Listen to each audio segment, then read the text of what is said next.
welcome to the Mindset Michele TV show. We're so super excited to have you joining us for yet another incredible, amazing show where we have the lovely and remarkable Dagmara Romanowska joining us today. Hello, Dagmara.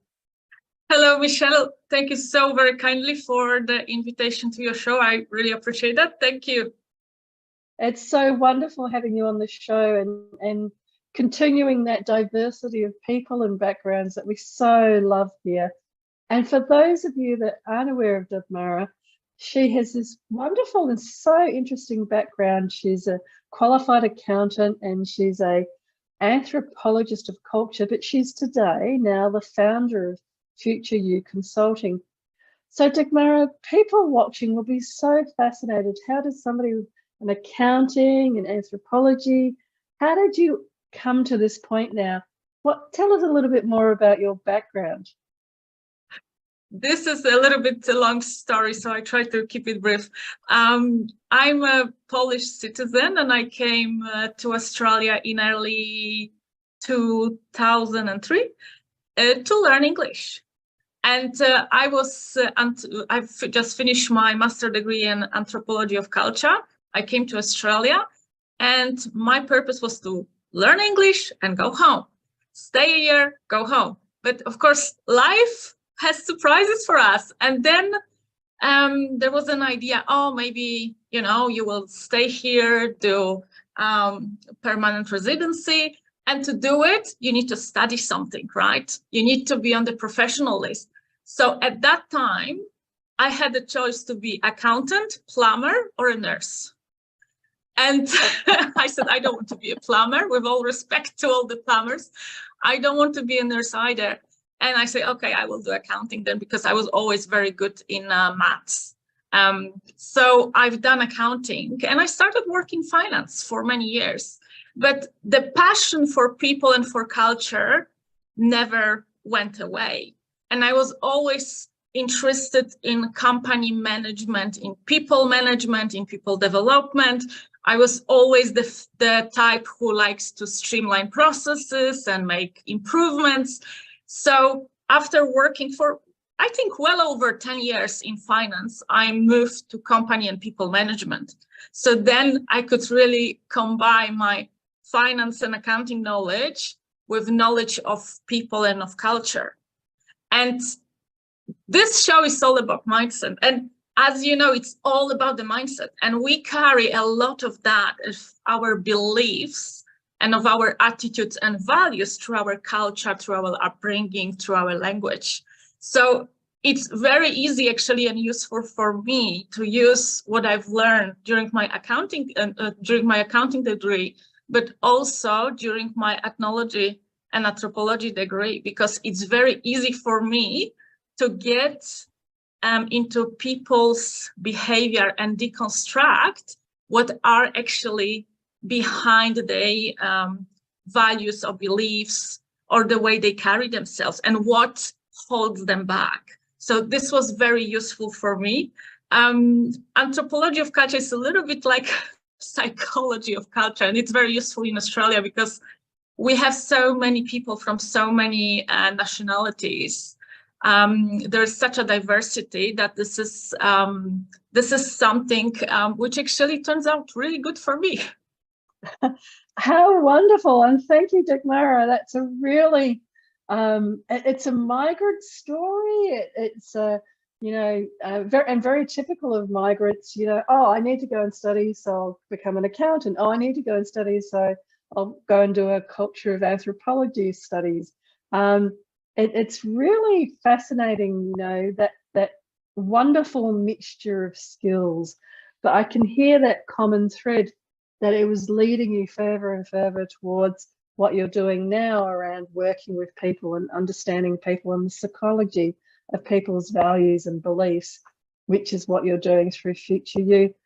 I know that with, coming from a Polish background and culture and living here in Australia now, but you must have such a different insight into what does success now mean to you?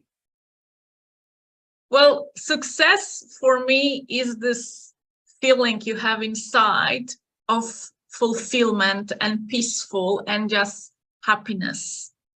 And there are multiple ways which can bring you to that point. So for somebody, it will be, you know, taking your puppy for a walk. For somebody, it will be to making $1 million investments or opening art school.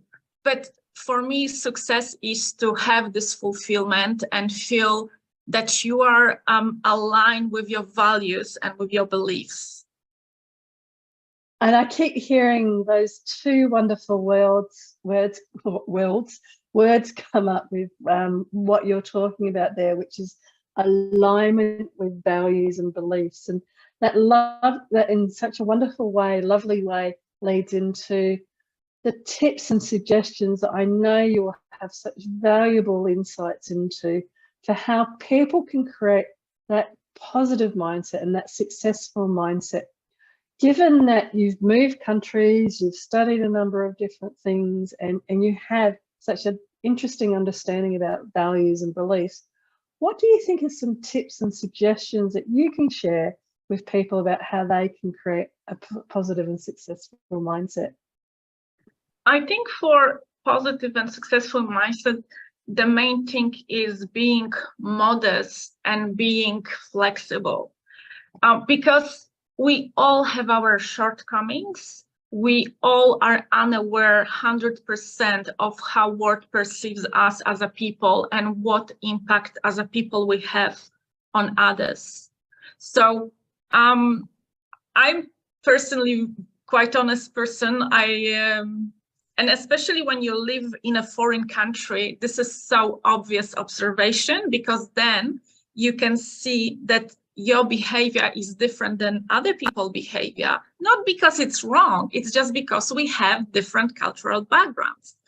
So I think being flexible and being open-minded, it's something which creates this positivity and mindset for success. And this is also very important, not only for personal development, but also for a business success, because all the companies who are flexible, who are open-minded, who are agile, and all the people who are open-minded, who are flexible, and who are agile, they are successful people and successful companies. They don't never think, oh, I have the best product. They always think, oh, what can I improve? And this is this mindset which always brings them forward in front of the competition. So I think this is top three things for me for successful mindset and business as well. Fabulous. I really hear how you're talking about being modest, being flexible, and being open-minded, and that you see those as the skills and the habits that create the conditions, if you like, for creating successful and positive mindsets, not just for businesses, but for people and for that whole ecosystem, if you like, of building on that success and keeping it going. In your life, you know, when you were deciding, okay, I'm going to move to another culture, I'm going to stay in that culture and not go back to Poland, which would have been, you know, in many ways an easier decision. Or when you were going, okay, I've succeeded and I've worked for 10 years as an accountant, now I want to move over more to the people side and the culture, anthropology of culture side. What were some of the things and the ways that you use that modesty and flexibility and open-mindedness to help you to keep, in a sense, reinventing yourself at those different points in time? Because it takes a lot of courage, but it also takes the understanding that you are reinventing yourself. Absolutely, absolutely. I think I just don't expect anything to be easy, and I'm keep learning. Every job I had was in different industry. Every job I had was different position. I was using multiple system. I never went for, you know, the comforting one thing you can do over and over again. And it is difficult. it is difficult, but I believe that the more you put yourself in these uncomfortable situations, the more insight and experience you gain, because every industry is different. Even working as an accountant between one company and the other brings different ways of dealing with problems, of solving them, or using different accounting systems. So, and also if you change industries, you pick up tips and a different way of thinking. Not to even mention that you're working with various people and you have bigger pool of people you can learn from, or you can have a bigger pool of potential experiences. If you're gonna stay in just, let's say, one company to work with, and there is nothing much happening there, it's very stable, that's great, that's easy job, but you're not learning anything. So, for example, when I develop managers, I always tell to them, look, problems, that's where we really thrive, because that's why people need managers, to solve the problems. So don't be afraid if you have a difficult conversation of, you need to do a restructure of the company, because this is extremely valuable experience for you as a professional. And I had multiple experiences like that. So I had to wind up companies. I had to say to my employees, I'm sorry, we're all losing jobs. And, you just need to move on. You need to do what is the best in the situation and help people also to reinvent themselves. And me as a leader, I felt that I'm still there and I'm the last one to, leave the ship as a proper captain and, wipe off my tears and focus on building up and comforting my team. So although I must say I had rough career, there were lots of restructure and redundancy and a lots of changing during my career in various companies I worked for. But thanks to that, I have very wide experience, and I'm now much more prepared to actually help people to go through these changes. I really love that journey and how wonderfully you explained that then, how that reinventing yourself isn't just at that really obvious level that we were talking about, to do with different countries, different professions and different studies that you had done, but also at that level where even within one company you may be working with different departments, or in one profession moving around different companies within that profession.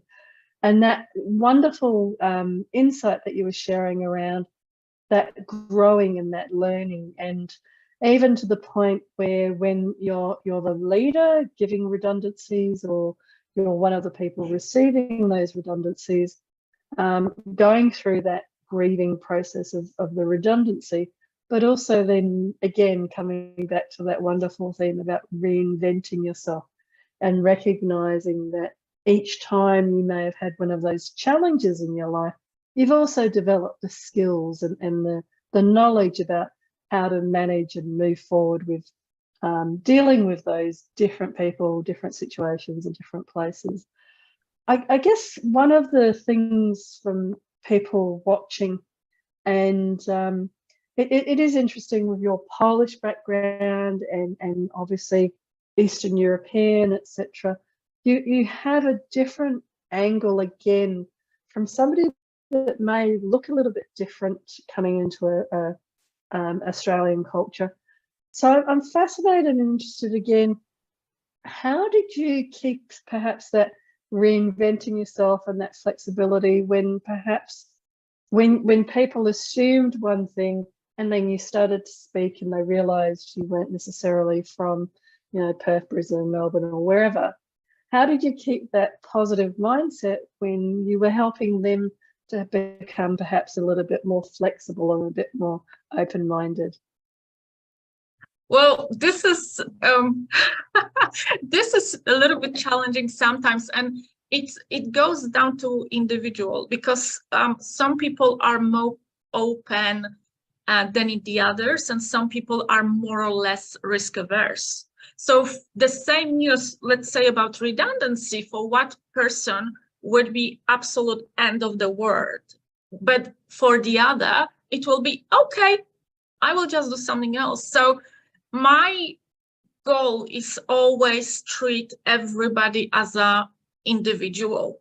I never use approach to lead people using the same methods. I always go with their individual needs and their individual thinkings and beliefs.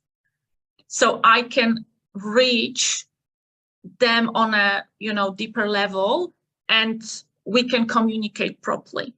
And sometimes, I think that that's a really important point. Sorry to interrupt there, okay. But I think that before you went on, I really wanted to go into that point about treating everybody as an individual, because I think with technology and with the world the way it is now, we have this opportunity and ability to now connect in a way that we've never connected globally, which means that, I remember one of the strangest examples for me at the time was understanding that in Brazil, you could have people that might look Japanese, but they're actually Brazilian, because of the large migration that happened there after World War II. And that for me was one of the real kind of opening points to what people may look like isn't necessarily their cultural heritage or background. So I really like the suggestion you have there about treating everybody as an individual. So even perhaps some of those cultural contexts that you may pre-assume, you can actually need to let go of when you realize that somebody isn't actually from, Japan, they're actually from Brazil or something. Well, I think we all are programmed by our culture, but we still are very different one from another. So me as a Polish, I'm extremely different to somebody else who is Polish, or maybe somebody who is living in Poland and never been overseas. So there are so many factors which actually shape our personality and everything what is connected to that I always go beyond the culture. This is just a little base, but there is much more to every person, and I always have very personal. I always treat people in extremely personal manner, and I always treat them basically as an individual, because we all have very different psychological makeup. Yes, they are absolutely common denominators between our cultures, the language we use, the food we like, maybe the clothes we like to wear, but everybody is so different. And especially in a workplace, when people have so many very different skills, and what I see with people in the workplace is they are always seems to be limited by different beliefs. So you can have the same result. Let's say somebody is not performing well at work, but there might be 10,000 reasons for it. For one reason, for one person, it's maybe this person is lazy, maybe the other person doesn't have a training, or maybe the other person, is extremely shy and introverted, and that's what holds this person back. So I always work from this individual background to build them up and actually get rid of this limiting beliefs they have. And I'm glad you mentioned and came back to that idea about beliefs and values. Do you want to share perhaps some suggestions or tips around how people can understand their own values or beliefs, and how that may perhaps help them with creating that successful or positive mindset? How do your beliefs and values kind of lead into your mindset? And even if we start there. I think this is very similar question to a question what is a culture, because nobody can actually say what is a culture unless they are in contact with different culture. And then they say, oh, okay, I prefer potatoes than the rice. And this is a part of the culture, right? But I think this is similar with beliefs. So we probably, on many levels, starting to be conscious about our beliefs and values when we can see that they are broken. So, for example, my deep-rooted belief is that we should produce good products, good services, provide quality services, and have ethical companies. So for me, if I see somebody who is abusing the system, then I am more aware of my values. And I see, okay, this is the point which I do not agree. So for example, so before again you go, because I want to make sure that people are hearing the different points that you're making. So when talking about values and beliefs, I think that's a really good point that you're raising around how sometimes understanding your own values and beliefs can actually come from when you're in a situation or an environment where it doesn't match what you believe. So if people are not being conscious or don't know what they believe in, actually a lot of the time it can be when they come across something, you know, in a work situation or in a personal situation that doesn't match their values or their beliefs, that can help them to understand, oh, okay, this is what I believe in and what I value. Another way the wonderful John Demartini talks about this space for people to understand what their values and beliefs are is to look around your own home. So if your home is full of books, then you can understand that, yes, language and learning is perhaps, and reading is important. But if your home is full of sports equipment, well, perhaps sports and activities are important to you. So I think that creating that awareness around what your beliefs are, what your values are, as key components of what your mindset and your successful mindset are, is one of those important things, going back to that fabulous point you made around treating everybody as an individual. So what kind of clothes are they wearing? What kind of books and things do they have on their desk at work? Or if you're out with them socially, what sorts of, you know, books and things are they reading? So having that wider understanding, I think, is very important for yourself and also for your interactions with people. Oh, I could not say it better. Thank you, Michele. You're very welcome. I guess, and then sorry to interrupt, but I want people to really hear some of the wonderful points, because I don't think I've ever met anybody that's done an anthropology of culture. And that's probably another wonderful question I'd love to ask you about. How do you think that those studies have helped you with your positive or successful mindset? Because you're now out of all of this different studies, you've now created your own business and you're doing this fabulous consulting in this space. But how do you think that study, because people may be watching and going, oh, should I go and study that? How do you think that study helped you to understand your mindset around success? That's a brilliant question. And what I learned during studying multiple cultures is that every culture has its own logic. And this is something which you can use working with people, because every person has its own logic, which again is a result of a culture, of beliefs, of values, of personality, what they fear of, what they enjoy.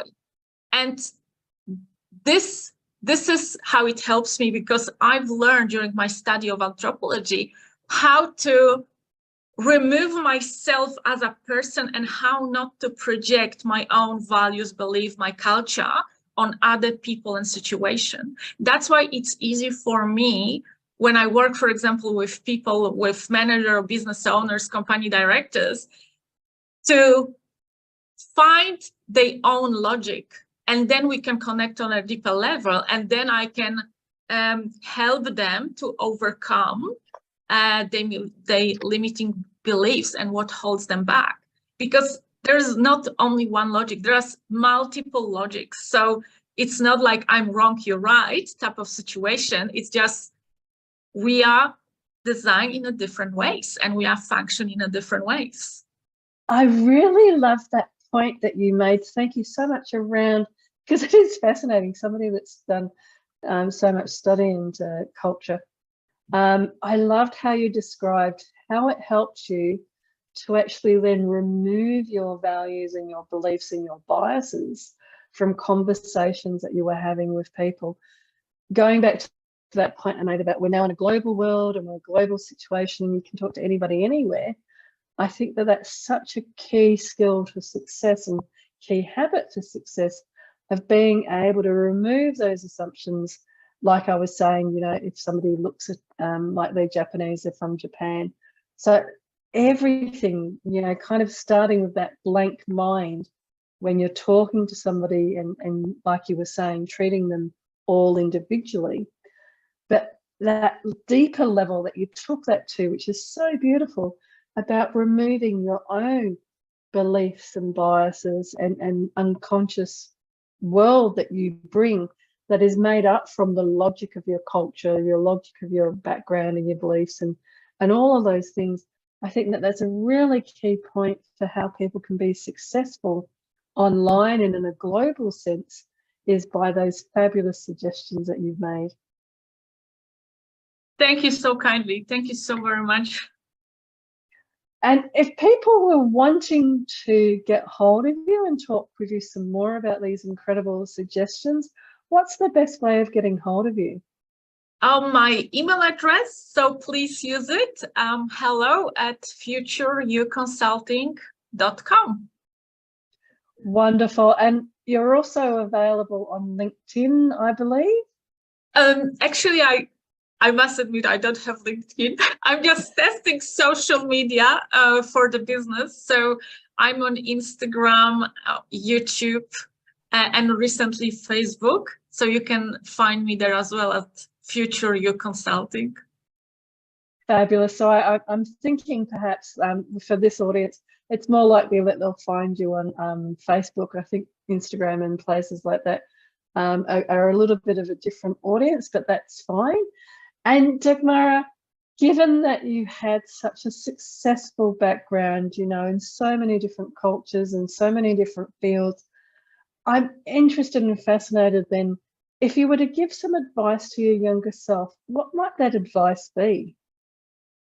I think the more important thing for me is just go with your heart. Go with your heart, know with your mind.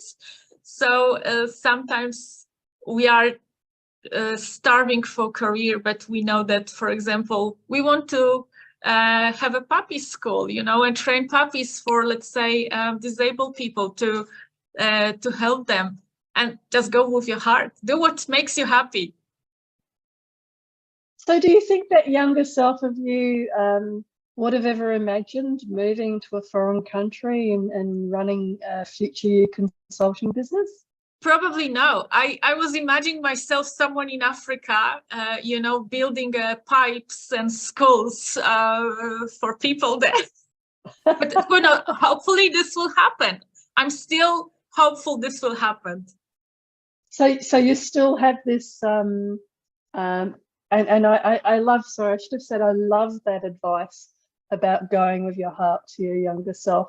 But it sounds like you're still, in a sense, giving yourself that advice of go with your heart, and that you hold that dream and goal of, you know, building schools and waterways and all of the infrastructure that African countries like that need. It's such a beautiful, beautiful dream, Dagmara. Thank you so much. I just honestly want to help people. That's all. I just think this is my my way. This is why I'm here in this world. Wonderful. And I am so grateful that you have come on the show today and shared so many fabulous insights and shared so much of yourself and your journey, and all of the fascinating stuff, including the culture anthropology work. So thank you so much for coming on the show today, Dagmara. Thank you so much, Michele. Thank you very much for this honor and for inviting me to your beautiful show. Thank you so much. Fabulous. And to everybody watching, thank you again for tuning in for yet another fabulous show. And thank you to all of the guests and all of the viewers. We love receiving all the amazing insights and feedback that you keep sharing with us about the difference that the shows are making to your life. But for now, from my heart to your heart, be great, be fabulous, and be you.